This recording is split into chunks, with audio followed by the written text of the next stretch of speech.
मैंने जब राज्यसभा का चुनाव हुआ मैंने तभी वोट उनको दिया, तो उसी समय मुझे निकाल देते। जब मैंने माफिया अतीक अहमद बोला तब उन्होंने मुझे पार्टी से निष्कासित करने का काम किया। जो अतीक को मानने वाले लोग हैं, जो उन पर भरोसा रखने वाले लोग हैं, कहीं ना कहीं इस निष्कासन के बाद उनको बहुत बड़ा मनोबल बढ़ा है। जैसे मैंने सदन में बोला तो वैसे इनके लोग बौखला गए, और बौखलाने के बाद जो इलाहाबाद में अतीक के लोग हैं वो क्या करेंगे वो मैं ही जान सकती हूँ। इसलिए मैंने अखिलेश जी को पत्र लिखा कि मुझे कुछ भी होता है तो उसके जिम्मेदार आप होंगे। जिस पार्टी से मैं निकाली गई हूँ उस पार्टी से कहीं ना कहीं वो लोग संबंधित रखते हैं अपने आप को, तो उसके वजह से मतलब ऐसा कुछ चल रहा है, ऐसा कुछ हो रहा है, तो धमकियाँ मिल रही हूँ। मैंने लेटर को बहुत सोच विचार करने के बाद लिखा, क्योंकि पहली बात तो जैसे इनको पता था कि मैंने जब राज्यसभा का चुनाव हुआ मैंने तभी वोट उनको दिया, तो उसी समय मुझे निकाल देते। और उसके बाद जिस तरह से मुझे सदन पर जब मैंने सदन में अपनी बात रखी और मैंने योगी जी को और उनके नीतियों पर समर्थन किया और उसके बाद उनको धन्यवाद दिया, और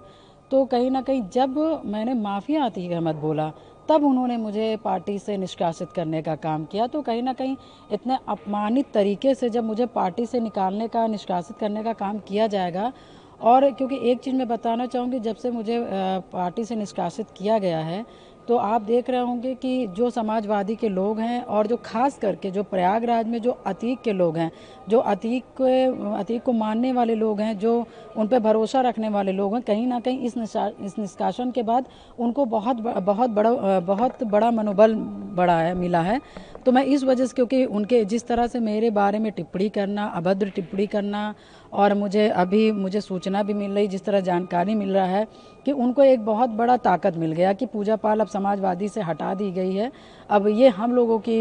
पार्टी है, अब हम लोग जिस तरह से चाहेंगे, जिस तरह से रहेंगे, जिस तरह से हम रहेंगे हम रह सकते हैं और इनको चोट पहुंचा सकते हैं। तो बहुत विचार करने के बाद तब हमने माननीय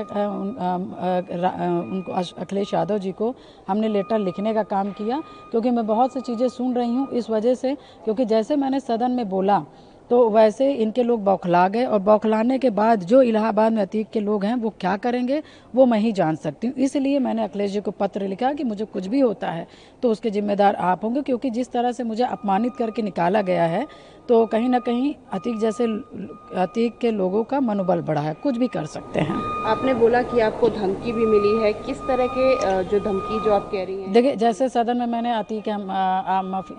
माफिया अतीक अहमद का नाम लिया, जिस तरह से मैंने उसके जो दुर्दांत तरीके से हत्याएं की जाती थी मैंने उसके बारे में जिक्र किया, तो इन सब चीज़ों को लेकर, और ख़ास करके जिस पार्टी से मैं निकाली गई हूँ उस पार्टी से कहीं ना कहीं वो लोग संबंधित रखते हैं अपने आप को, तो उसके वजह से मतलब ऐसा कुछ चल रहा है, ऐसा कुछ हो रहा है, तो धमकियाँ मिल रही इन्हीं सब को विचार करते हुए मैंने लेटर लिखा है कि कल कदार कोई बात होता है, इस तरह के कृत्य हमारे साथ किया जाता है तो उसको आप समझिएगा। आप 2 बार से इंडिपेंडेंट एमएलए रह चुकी हैं और तीसरी बार जो है आपने समाजवादी पार्टी के टिकट पे लड़ा था। अब आपने जब पार्टी से एक्सपेल कर दिया गया है आपको, आपने क्या सोचा है आने वाले टाइम पे? जैसे कि आपने बोला कि आपने योगी आदित्यनाथ की नीतियों को समर्थन दिया, तो क्या आपको कोई प्लान बिल्कुल, बनता है देखिए, बीजेपी ये में आने आज से नहीं है, ये जब मेरे पति की हत्या हुई थी तभी से मैंने संकल्प ले लिया था कि जितना हो सकता है मैं माफियाओं के खिलाफ लड़ूंगी, और मैं उसी पार्टी को सहयोग करूंगी, अपना समर्थन करूंगी, अपने समाज का समर्थन दिलवाऊंगी जो माफियाओं को, जो अपराधियों को बे अंकुश लगा सके। और शुरू से मेरी नीति यही रही है, और इन सब नीतियों को देखते हुए कहीं ना कहीं मैंने काम भी किया है और आगे भी काम इसी पे करूंगी, और अपनी जनता का और अपने अपने पाल समाज के जो हमारे साथी सहयोगी हैं, हमारे भाई बंधु हैं, पिता तुल्य बुजुर्ग हैं, मैं उन्हीं की सेवा करना चाहूँगी, उन्हीं की सेवा कर रही हूँ, क्योंकि मेरे दुख सुख में, मेरे तकलीफ़ में, मेरे संघर्षों में मेरा समाज खड़ा रहा है, मेरी जनता खड़ी रही है। तो अभी आगे का तो मैं नहीं बता सकती कि मैं क्या करूँगी, मगर हाँ इतना मेरा तय है कि मैं अपनी जनता का सेवा और अपने पाल समाज की सेवा लगातार करती रहूँगी, क्योंकि उन्होंने मुझे बहुत ताकत दिया है और आगे का जीवन उन्हीं पे समर्पित करूँगी। आखिरी सवाल, अगर मौका मिले तो बीजेपी क्या आप ज्वाइन करना चाहेंगे, क्योंकि आप ऑलरेडी उनकी नीतियों को जो है समर्थन दे रही हैं? देखिए, क्योंकि हमारी विचारधारा और बीजेपी की वर्तमान में विचारधारा हमारी उनकी मिलती जुलती है, इसलिए मैंने उनके कामों के लिए समर्थन किया कि क्योंकि माफिया को, अपराधी पे वो अंकुश लगाने का काम कर रहे हैं और उस पीड़ा से मैं गुजरी हूँ, तो कहीं ना कहीं जिस पीड़ा से मैं गुजरी हूँ उस पर वो अंकुश लगा सकते हैं और